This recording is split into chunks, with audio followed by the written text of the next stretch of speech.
None of my mentors ever had me focus on perfection. They had me focus on progress to just keep getting better. Little incremental gains every day, every week, every month, every quarter. And even when you move backwards a couple of steps, what's the progress that you made and what you learned? What happened for me personally when I was a teen, between the age of 13 to 17, I got into an enormous amount of trouble with the law.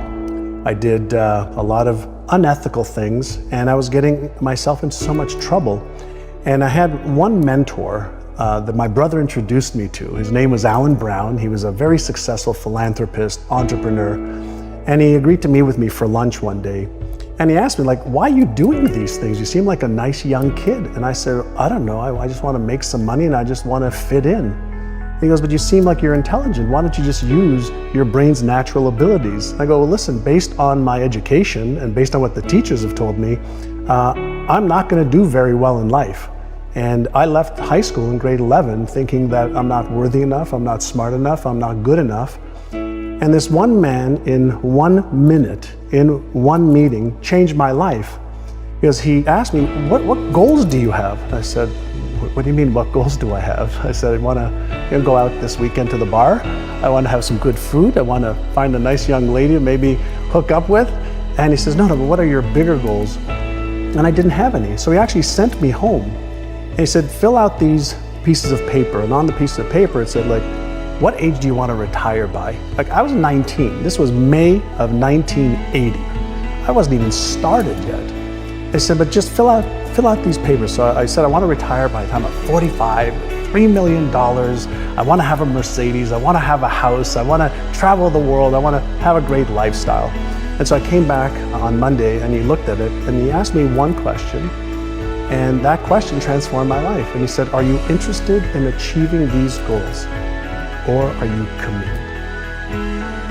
And I stopped and I looked at him. He was standing up. I was sitting at my desk there at his office. And I asked him, Mr. Brown, I said, what's the difference? And he said, if you're interested, you'll do what's convenient. You'll come up with stories and excuses and reasons why you can't, and you'll use your education as an excuse. You'll use your stories as an excuse.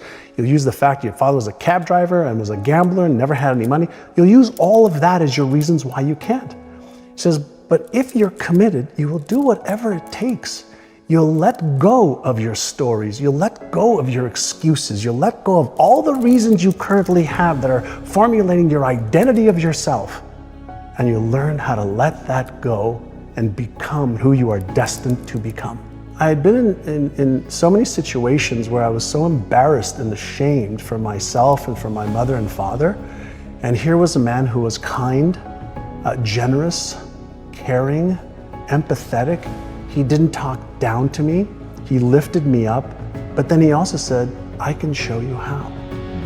If you are committed, I can show you how. And I had nothing to lose at that point. Let me come back to the Alan Brown story. When I came back that following couple of days with my goals, and he asked me committed or interested, I said I'm committed, shook my hand. He then put me through real estate school for 5 weeks. I graduated from real estate school May 20th, 1980.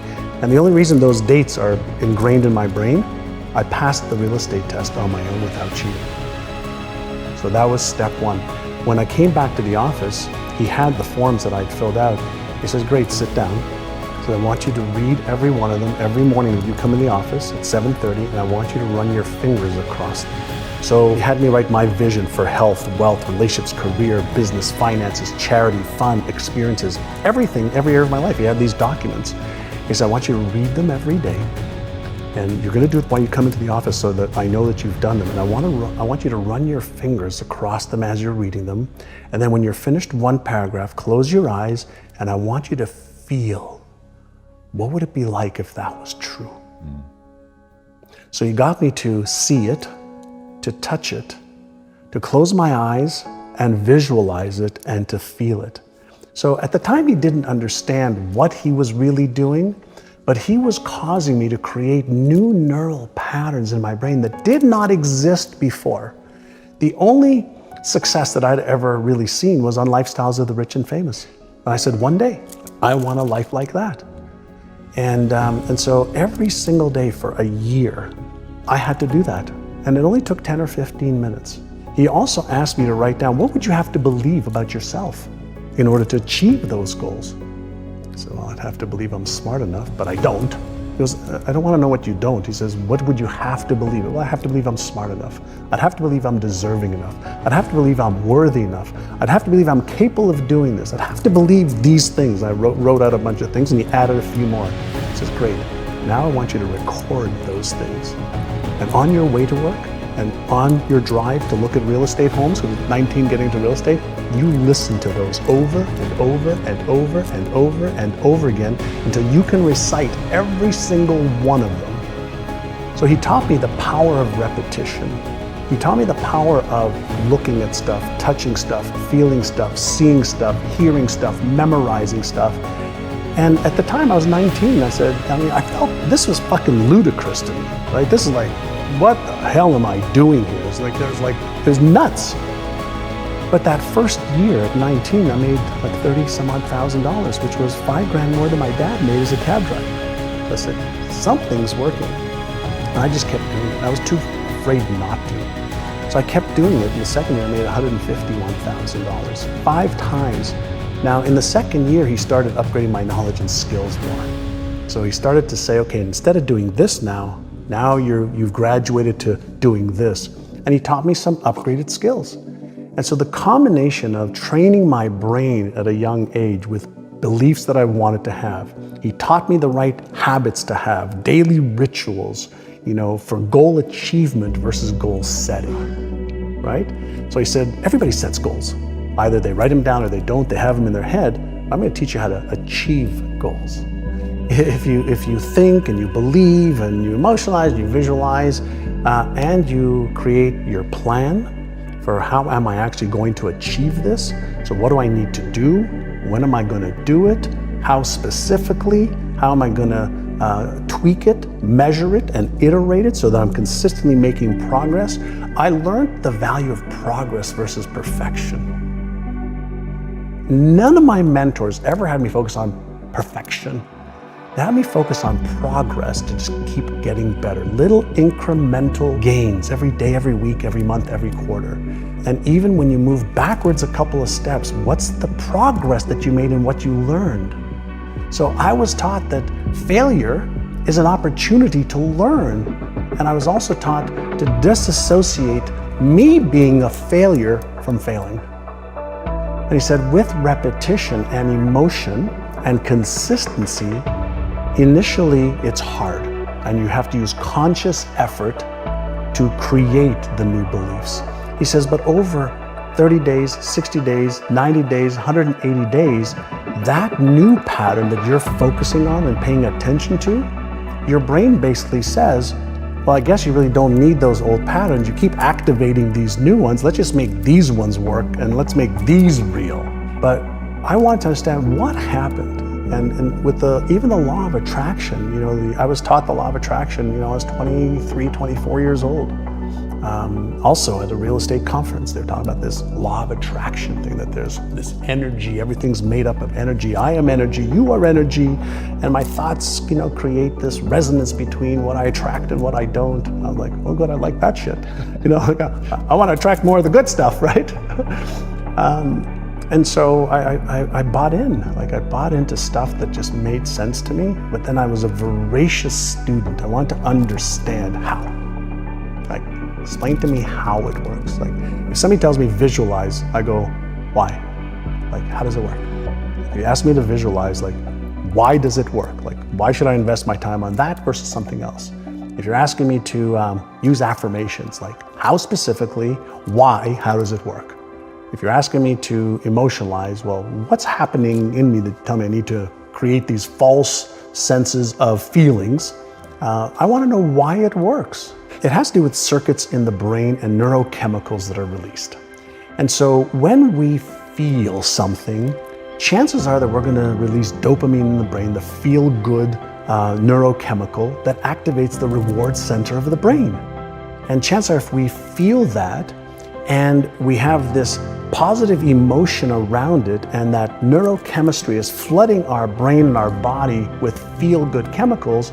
We're actually activating the motivational center of the brain. And so when we visualize, when we set a goal, when we take an action step, when we emotionalize, when we read our goals, the initial flood of neurochemicals, dopamine, serotonin, feel-good chemicals, and then if we share it with a friend, oxytocin, those three neurochemicals, those are the neurochemicals of goal achievement. But then there's the other side of it, the other circuits of fear, of stress, where norepinephrine, cortisol, or epinephrine, the stress hormones can be released as well. And so I'm fascinated, and I want to teach people the stuff that we've learned about beliefs, self-esteem, self-worth, fears, and the stuff that really holds people back. Because all the how to get healthy and stay healthy, we know. How do I build a business and sustain it? We know. How do I get into a relationship and make it successful? We know. We know most of the how-to for anything that anybody wants to do in this time frame that we live in. So the how-to is the easiest part of the equation. So the harder part of the equation is, why am I not doing the things that I know I should be doing?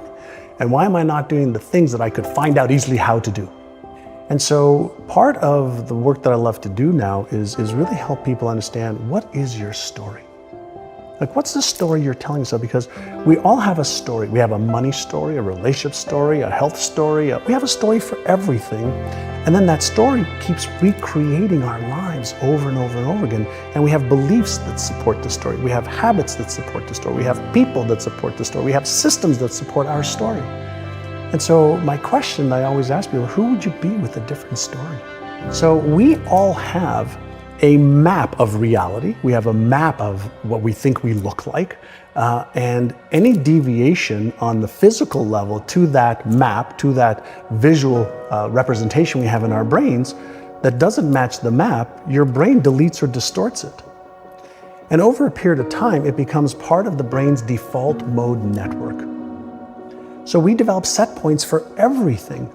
And so if the set point's in the brain, and there's a psycho-cybernetic mechanism in the brain, a control and response mechanism in the brain, and it's our brain, why not learn how to reset the set point? And so now we're looking at what technologies are available to help reset that, what evidence-based methods are there to set that, or to reset that.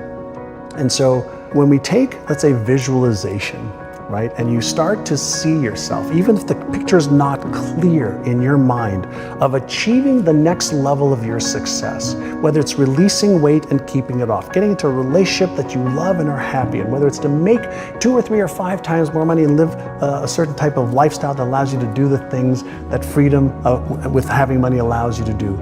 If you start in your mind first and you impress that through conscious efforts into the subconscious mind, it then causes thoughts and emotions and behaviors. So I like to work from the outside in and from the inside out. Self-talk is so critical. And so I'm consistently paying attention to, how am I speaking to myself? Am I speaking to myself in a kind, motivating, empathetic, compassionate way? Or am I consistently self-deprecating and putting myself down? I used to think a lot of, when I was younger, I'm not good enough, I'm not smart enough, I'm not worthy. Those thoughts, and lots of fear of being embarrassed, fear of failure, fear of being ashamed. And I still have the thoughts every once in a while, especially when I'm setting new goals. Those come up, holy mackerel, they come up so freaking fast. Are you smart enough to achieve that? Are you good enough to achieve that? But there's a lot of fear. But I understand what the emotion of fear is. It's a subconscious trigger that causes this feeling that I don't like. And it's a go signal for me, not a stop signal for me. Well, fear is an emotion. Emotions are all triggered at the subconscious level. They release neurochemicals that causes a feeling. We are consciously aware of feelings that are triggered at the subconscious level. The feeling is the end point of the human experience in the physical body. And so when you have something in your brain that a neural network says, well, what if this book comes out and you fail? What if it's not good enough? What is scientifically not correct? What if? My brain's going to process that the same way as your brain and everybody else's brain, because everybody's brain's the same. The mechanism of how the brain works, it's Einstein's brain, Hitler's brain, Genghis Khan's brain, all the same functionality. So if you understand the mechanics of what's supposed to happen, then you say, okay, great, when I feel this, then what am I going to do? And so if you think about fear, right? How does a firefighter go into a burning building when there's this enormous adrenaline and epinephrine, that could stop most people dead in their tracks? They learn, here's the feeling, it's normal. Do you have the knowledge and the skills and the preparation to deal with this in a safe way? Go. If you don't, now you retreat. So we have this phenomenal brain, right? It's genius abilities. We can't figure out how to replicate it anywhere with billions of dollars, but we are getting some of the user's manual now. So when you feel fear, what should you do? So if you have this unpleasant, anxious, fearful emotion, energy in motion, right? And it's unpleasant and the brakes have gone on, if you just take 6 deep breaths in through your nose,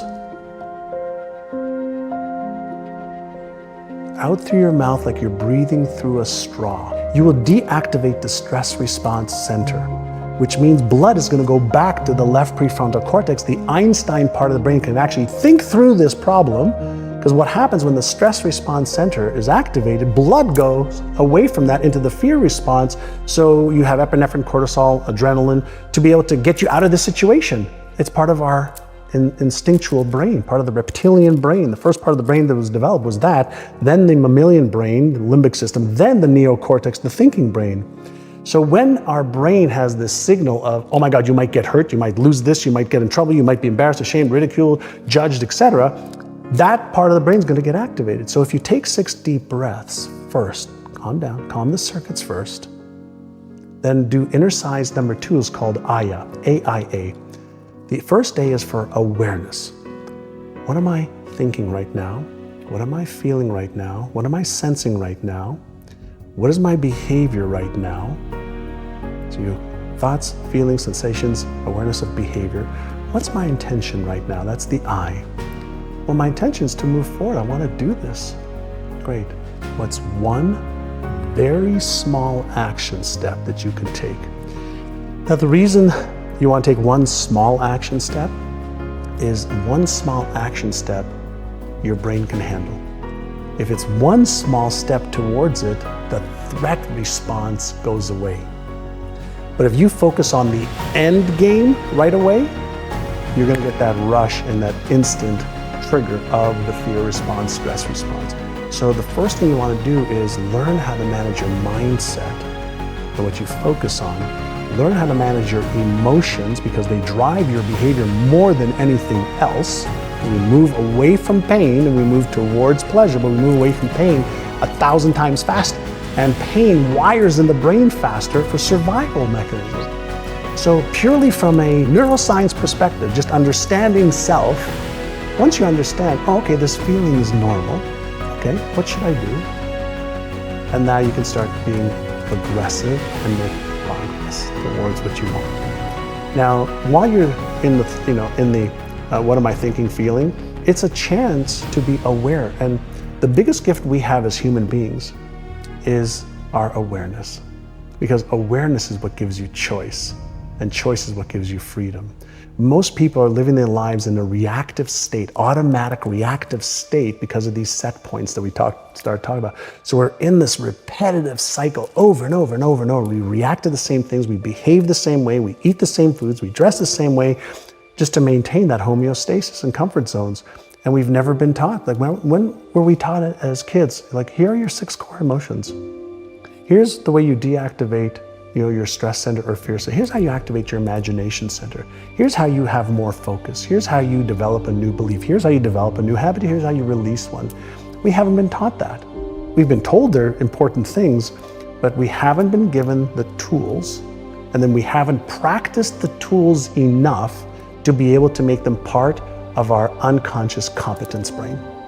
I mean, think about what is a belief? And let's go to, again, I just like to go to the neuroscience fields because it's just my passion now, is a belief is nothing more than a group of cells that have been connected and then reinforced. Whatever we believe is truth for us, but it's not the truth. When you were born, what belief did you have? Zero. Goose egg. Zero. Not one. And so you learned what to believe and how to even formulate your beliefs, chances are from parents, teachers, brothers, sisters, television, maybe when you read some books, right? And we behave based on what we believe. So we might be behaving our lives away based on false or inaccurate or disempowering beliefs. So if a belief is a neural pattern in the brain, then we probably have some good ones, empowering ones, useful ones, and chances are we have some that are not useful, not empowering, and not worthy of the geniuses that we all are. So the question is it possible for me to develop new beliefs that I don't believe right now? The answer is yeah. The process is you can read new beliefs to life. And so if you listen to beliefs that are empowering over and over and over again, and you emotionalize them, and you visualize yourself actually acting out those beliefs, and you learn how to pay attention to that little inner critic that says, that's bullshit, that's not true, that'll never come true, that's not true. If you learn and you remember that that little voice is there to consistently keep you in this homeostatic place, and it's there to protect the beliefs that are there now. The latest research shows that to develop a new pattern takes between 66 days and 365 days. And so you have to start everybody off, well, why is it important for you to be able to develop these new beliefs? Like, what would your life be like if you had them right now? What would your family life be like? You have to give them a benefit that's greater than the switch cost.